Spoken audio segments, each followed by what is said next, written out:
પાટણથી મહત્વના સમાચાર ફાયરિંગ કરનાર આરોપીનું પોલીસે સરઘસ કાઢ્યું છે। ગંજીપેરમાં પોલીસે રીકન્સ્ટ્રક્શન કરીને સરઘસ કાઢ્યું છે। પોલીસે સદ્દામ બલોચ અને ફૈઝાન શેખનું સરઘસ કાઢ્યું છે। બંને આરોપીઓએ ગંજીપર વિસ્તારમાં ફાયરિંગ કર્યું હતું।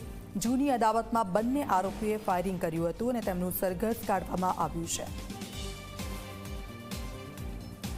તો પોલીસે સદ્દામ બલોચ અને ફૈઝાન શેખનું સરઘસ કાઢ્યું છે। જે જગ્યા પર ફાયરિંગ કર્યું હતું તે જગ્યા પર પોલીસ બંને આરોપીઓને લઈને પહોંચી છે। ઘટનાનું રીકન્સ્ટ્રક્શન કરવામાં આવી રહ્યું છે।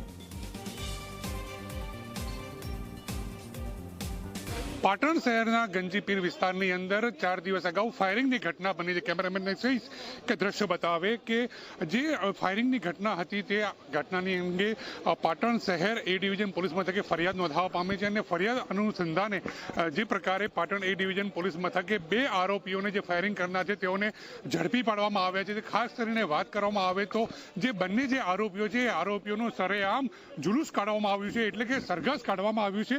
ખાસ કરીને વાત કરવામાં આવે તો હર્ષ સંઘવી દ્વારા, એટલે આપણા ગૃહમંત્રી હર્ષ સંઘવી દ્વારા જે પ્રમાણે જે આરોપીઓ જે હશે, જે આરોપીઓ નરાધામ હશે અને જે ગુનાહિત પ્રવૃત્તિઓ સાથે સંકળાયેલા હશે તેઓનું પોલીસ સરેઆમ સરઘસ કાઢશે, તેને અનુસંધાને પાટણ શહેર એ ડિવિઝન પોલીસ દ્વારા આજે સરેઆમ જે આરોપીઓ હતા તેઓનું સરેઆમ બજારની અંદર સરઘસ કાઢી અને જે સ્થળ ઉપર જે ફાયરિંગ થયું હતું તે ફાયરિંગ સ્થળ ઉપર પહોંચી અને રીકન્સ્ટ્રક્શન કરવામાં આવ્યું છે। ચોક્કસ જે પ્રકારે પાટણ પોલીસ હાલ તો સખ્ત મૂડમાં જોવા મળી રહી છે અને જે આરોપીઓ છે તેઓને સરેઆમ જુલુસ કાઢી અને તેઓને લોકોમાંથી જે ભય દૂર થાય તેવા પ્રયત્નો હાથ ધરવામાં આવ્યા છે।